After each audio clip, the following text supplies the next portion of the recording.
Will you go to Greece for Red Door Lemon Tree? That was another film I was supposed to shoot this year, and the director's husband passed away.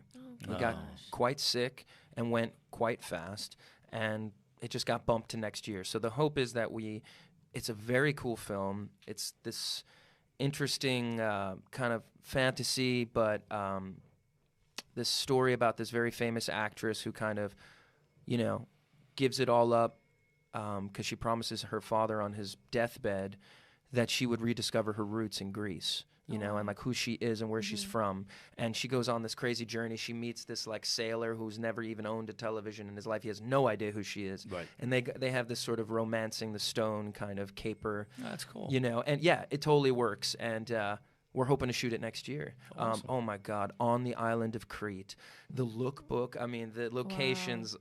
It was just sick. it was just sick. Greece is the top one. Hopefully she can get it done. And obviously, our thoughts are with Maria. She's a great director, great writer, has had a lot of stuff at TIFF, in Toronto. And hopefully we can get it done next year, Yeah. Another question I got from a fan. What was your favorite song to perform during Rock of Ages?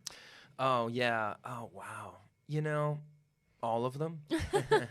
But particularly, I think High Enough, that was a great duet, and it was always my idea to add the bridge back into it, and it just gave it this whole other level dramatically, and really all the songs, though. And in a way, they kind of catered a lot of the sound of the show to the sound design to the strengths of my voice, too, so that was just always fun, like finding those kind of places to really let it rip. Right, and the last, you'll be collaborating with Frank Wildhorn?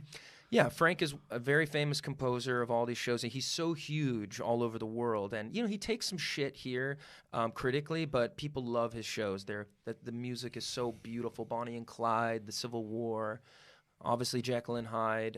Yes, we have a big Halloween show, as I said. We're working on some new stuff, bringing some of his lesser-known titles to the States. He's huge in Japan. Oh, really? He and I went there on tour together, and it was, it was awesome. a big deal. So cool. It was like, what like Josh Groban is here, like that kind of, female, audience. Yeah. And, it was pretty cool. Tokyo is the sickest place in the world, for sure. So definitely a lot more with Frank and hopefully some others too. Awesome. Well,